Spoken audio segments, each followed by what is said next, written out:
Bangladesh cricket is getting more evolved. The evolution of Bangladesh cricket is taking giant steps in Darwin.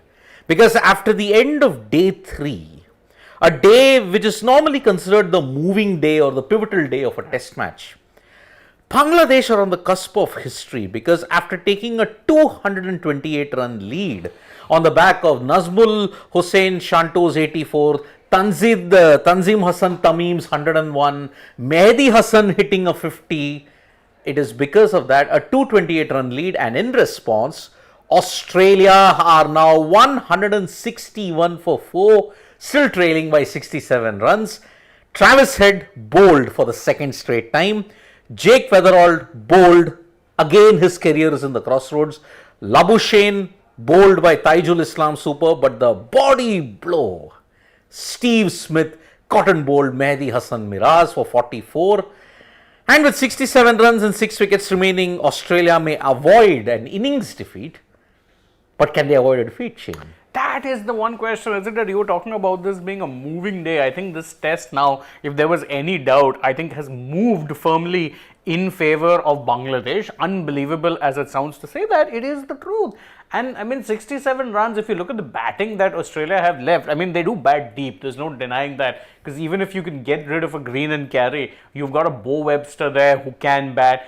Pat Cummins, we know, is a very capable batter in all formats of the sport. And Stark, you know, can hang around and get you about crucial 40-50 runs on a good day. The key is, are they going to be getting that good day? Is a Hassan Mahmood really going to be the one again breathing fire? It's a very precariously poised, and the way things are, if I'm Australia, you need Green and carry to stitch together a 100-run partnership from here, because that's the only way. Right now, I think the partnership stands at 39.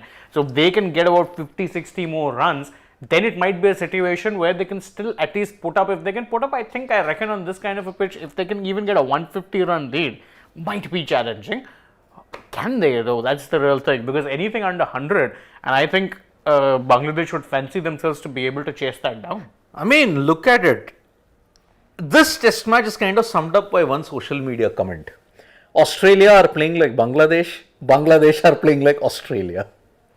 Look at how the swap has happened. I mean, look at it. I mean, this is an Australian team that is currently on top of the WTC standings, okay? They have lost. They whitewashed West Indies 3-0. They have retained the Ashes with a 4-1 series victory. England have not been able to do what Bangladesh have been able to do in this past couple of years, challenge Australia.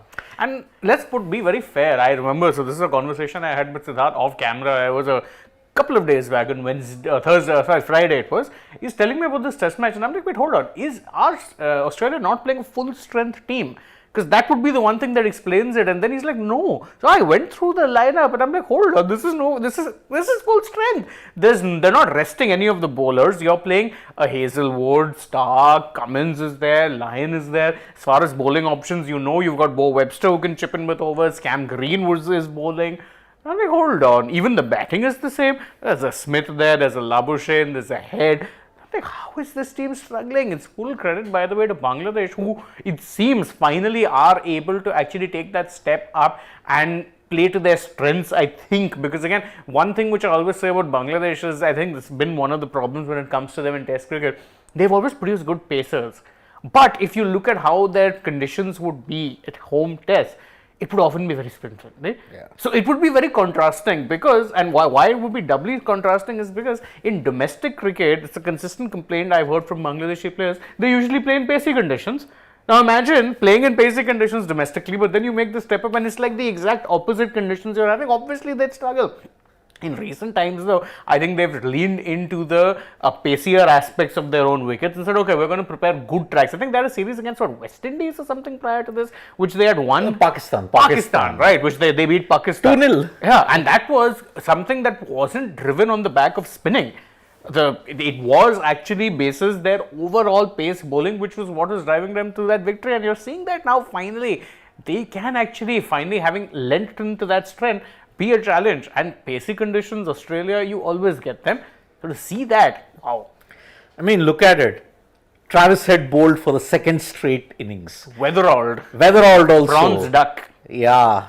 And I think now Australia will be finding out that this is the start of a long 20 stretch calendar, 20 test calendar.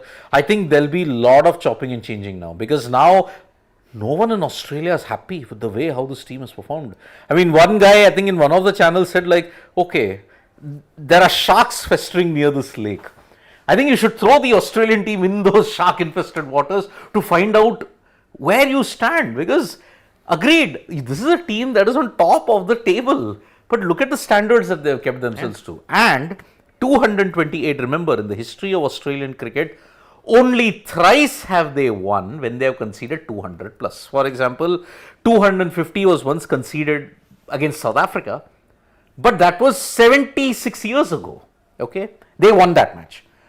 Recently, when you look at it, 2010 Sydney, where they conceded 206 run lead against Pakistan, but they won that game by 36 runs. Now, when you look at the last instance of a team, 291, they conceded against Sri Lanka, they won that game by 16 runs. But that time, there were some contributors who would come up and play an outlandish knock. For example, Sydney, Michael Hussey played a knock for the ages.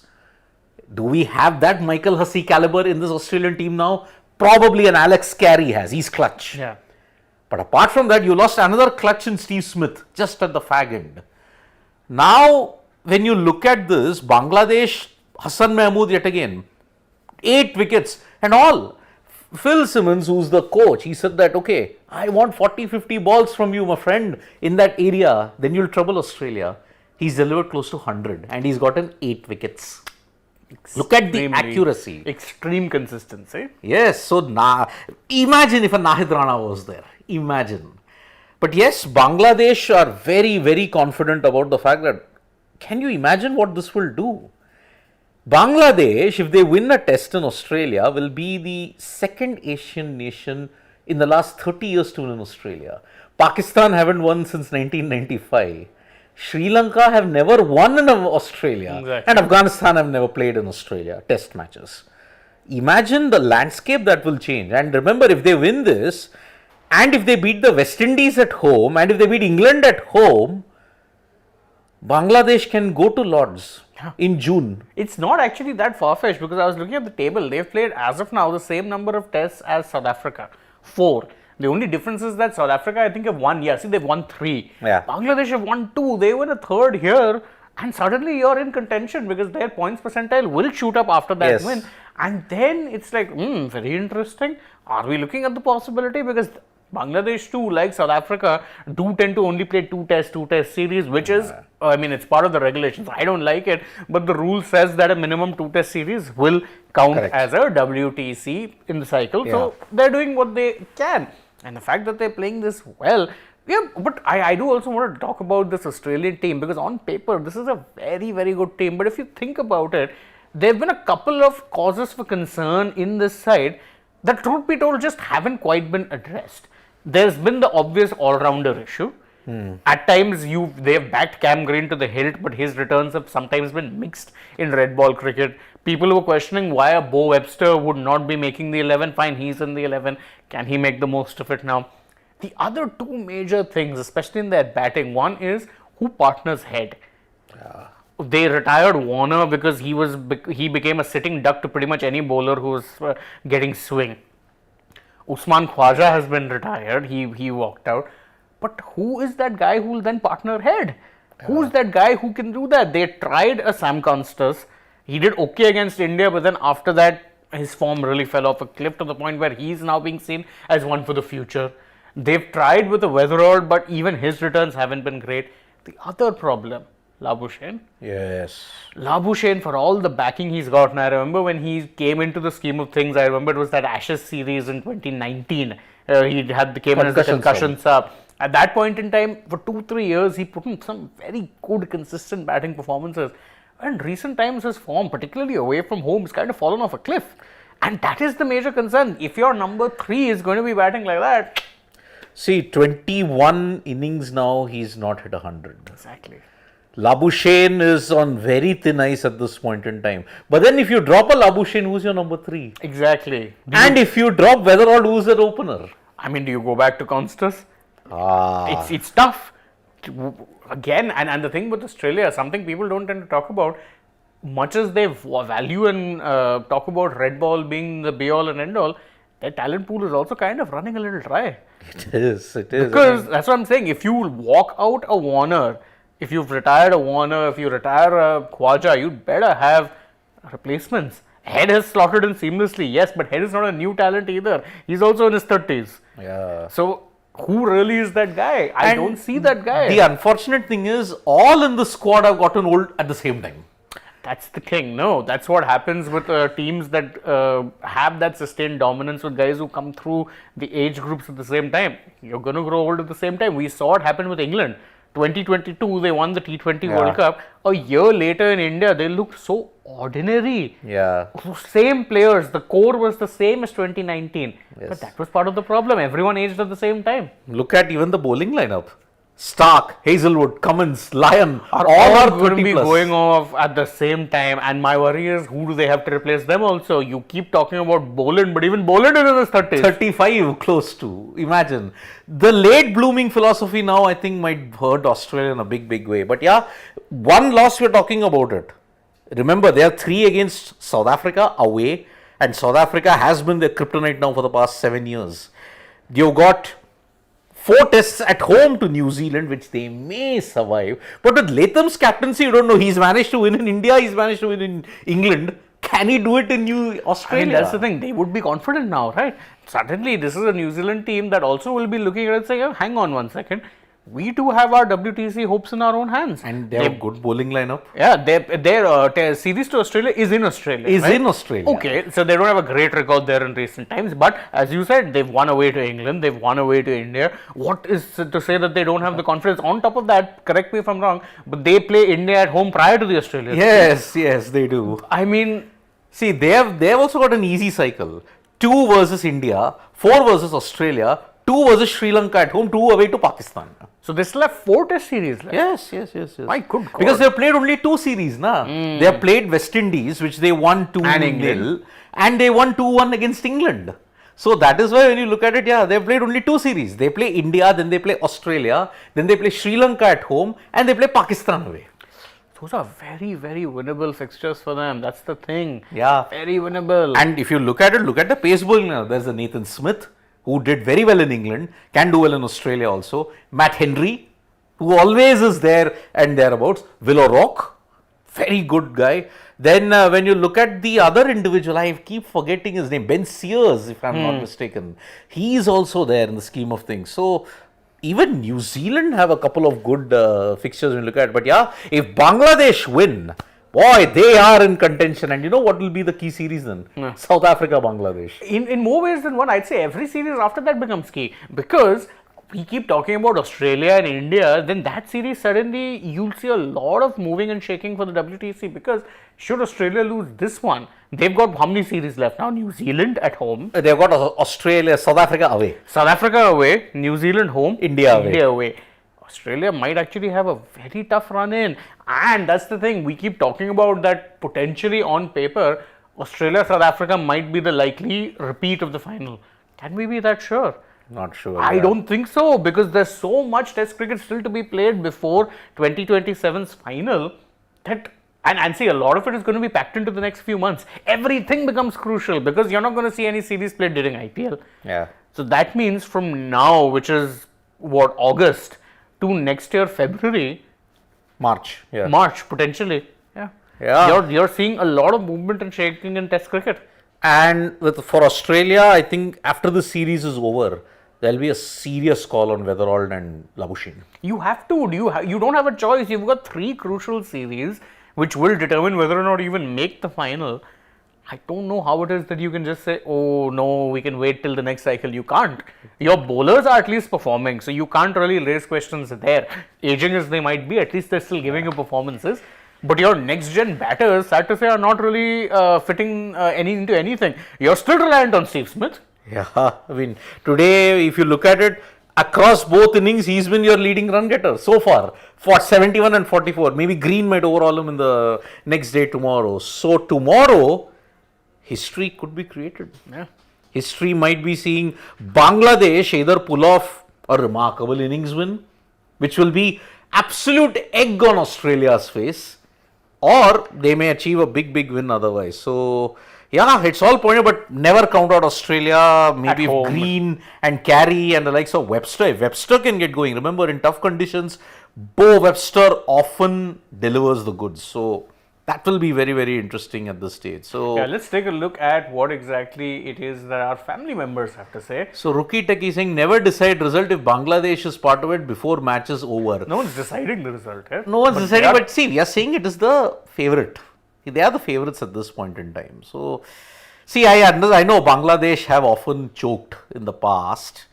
But yeah, like even what freaking awesome is saying, the game is not over. Even if Aussies get around 150 lead, anything can happen, but it is not easy. No, I think a 150 lead means Australia then suddenly will have a very good chance. Yeah. Because I think anything over 150, 170 will be a very tricky chase. Yep. Very tricky chase. And as far as Babar Azam is concerned, when you look at, I think who just go up a bit. I think it was somebody who asked about FIDA's collection is saying. FIDA's collection. FIDA's says collection. Babar Azam injury update. Yes, he did walk out from that practice game that was there in England. Remember, even Pakistan are taking on England, but that series might not be so important in the WTC scheme of things. Both are at the bottom. Both are at the bottom. I think it's Yeah. that it's basically face saving for both sides. See, I think Babar Azam will be monitored, and I think then a call will be taken as to whether he will play I think it's on 19th, if I'm not mistaken, the first test against England. So that is the thing. And freaking awesome is saying, if you look closely over the years, even in Australia dominated in early 2000s, their batters failed at times,